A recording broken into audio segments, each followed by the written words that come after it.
જાહેર કરવામાં આવ્યો છે તેમ નડિયાદમાં પણ આજે ગુજરાત પ્રદેશ કોંગ્રેસ સમિતિના પ્રવક્તા અમિતભાઈ નાયક દ્વારા નડિયાદની અંદર મેનિફેસ્ટો નડિયાદનો જાહેર કરવામાં આવશે, તેની રૂપરેખા આપવામાં આવશે, કોંગ્રેસ કયા કમિટમેન્ટ કરશે અને કઈ રૂપરેખા ઉપર આગળ વધશે તેની વિસ્તૃત માહિતી અમિતભાઈ આપશે। ખાસ કરીને ગુજરાતમાં ચૂંટણીઓ જાહેર થઈ ગઈ છે, નગરપાલિકા મહાનગરપાલિકાની જે ચૂંટણીઓ છે અને એમાં પણ જે મતદારો છે, જે શહેરીજનો છે, ખાસ કરીને નડિયાદ શહેરમાં આજે ગુજરાત પ્રદેશ કોંગ્રેસ સમિતિ દ્વારા મેનિફેસ્ટો લોન્ચ કરવા માટે આવ્યા છીએ। અમે આ મેનિફેસ્ટો એક વચન તરીકે નહીં પણ કમિટમેન્ટ તરીકે કોંગ્રેસનું કમિટમેન્ટ જે નડિયાદની જનતા માટે બંધ એસી ઓફિસમાં બેસીને ભારતીય જનતા પાર્ટીના સત્તાધીશો દ્વારા જે બનાવવામાં આવતા મેનિફેસ્ટો, જે ખોટા મેનિફેસ્ટો, ખોટા વાયદા, માત્ર ને માત્રમાં સત્તામાં આવ્યા બાદ જે ભારતીય જનતા પાર્ટીનું ભ્રષ્ટાચારનું મોડેલ છે એ ભ્રષ્ટાચારનું મોડેલ નહીં પણ ડોર ટુ ડોર કેમ્પેનિંગ કરીને કોંગ્રેસ જનતાના દ્વારે અને જનમન જેવા જાહેર કાર્યક્રમો થકી કોંગ્રેસ પાર્ટીના સંગઠન દ્વારા, નેતૃત્વ દ્વારા જે સ્થાનિક મતદારો છે એમની શું જરૂરિયાતો છે, શું પ્રાથમિક સુવિધાઓની જરૂરિયાત છે, એ સુવિધાઓને જાણીને એમના ફોર્મ ભરાઈને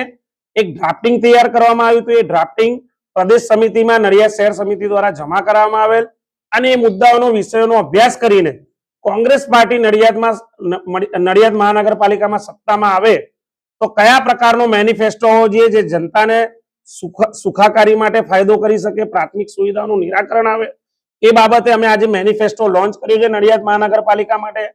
જેમાં મહિલાઓના જે પિંક ટોયલેટ થી માંડીને જે અહીંયા દીકરીઓ ભણવા આવે છે તેમને એસી હોસ્ટેલની સુવિધા મળે। નડિયાદ શહેર જેમાં ગુનાખોરી વધી છે, લો એન્ડ ઓર્ડર ખાડે ગયું છે, ત્યારે નડિયાદના નાગરિકોને, મતદારોને એ ગુનાખોરીથી બચાવવા માટે સીસીટીવી કેમેરા, આ શહેરનું ડિજિટલાઇઝેશન થાય,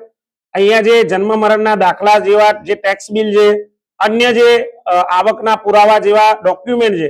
એમાં કોઈ વિદ્યાર્થીને, કોઈ વાલીને પરેશાની ના થાય એ માટે સંપૂર્ણ ડિજિટલાઇઝેશન થાય મહાનગરપાલિકાનું, એ માટે એક વિશેષ બજેટ ફાળવવામાં આવે। જે અહીંયાના સૂકા તળાવો છે, જે બાગ બગીચાઓ અત્યારે જે સૂકા છે એનું સારી રીતે ડેવલપમેન્ટ થાય। નડિયાદ શહેરમાં જે આવેલા તળાવો, જે તળાવો 365 દિવસ ભરાય અને તેના દ્વારા જે એક્યુઆઈ ની ચિંતા છે, જે દિલ્હીમાં વાયુ પ્રદૂષણ ફેલાઈ રહ્યું છે, ઝેર ફેલાઈ રહ્યું છે, અને ત્યારબાદ આજે જે ગુજરાતમાં બી મોટા મોટા મહાનગરપાલિકામાં, શહેરોમાં જે આ પ્રદૂષણ ફેલાયું છે અને 200 કરતા વધારે જે એક્યુઆઈ ફેલાઈ રહ્યો છે એ એક્યુઆઈ ને કંટ્રોલ કરવા માટે પણ અમે આ નડિયાદ શહેરના તળાવનો વિકાસ થાય, સુવિધાઓ વધે, અહીંયાનું શિક્ષણનું જે સ્તર છે, અહીંયાના બાળકોને સારું શિક્ષણનું સ્તર જળવાય, એ માટે માધ્યમિક અને ઉચ્ચતર માધ્યમિક અંગ્રેજી માધ્યમની શાળાઓ ખુલે એ માટેનું પણ બજેટ ફળવાય એવું કોંગ્રેસ પાર્ટીનું કમિટમેન્ટ છે। આરોગ્યની બાબતે આપને માહિતી આપીએ તો 24 કલાક ઇમરજન્સી સુવિધાઓ મળી રહે। ભારતીય જનતા પાર્ટીના આરોગ્યના જે પ્રાથમિક સુવિધા કેન્દ્રો છે એમાં સામાન્ય પેરાસિટામોલ કે રેન્ટેક જેવી સામાન્ય દવાઓ નહીં પણ સારી એન્ટીબાયોટિક, જે જીવન રક્ષક દવાઓ, મોંઘી દવાઓ કહેવાય એવા પણ અહીંયાના શહેરીજનોને, મતદારોને મળે એ માટેના એવા 24 કલાક સુવિધા કેન્દ્રો ખુલે, આરોગ્ય કેન્દ્રો ખુલે, એ માટેનું પણ અમે વિશેષ બજેટ ફાળવીશું। પાણીની જે મેઇન સમસ્યા છે નડિયાદ શહેરમાં,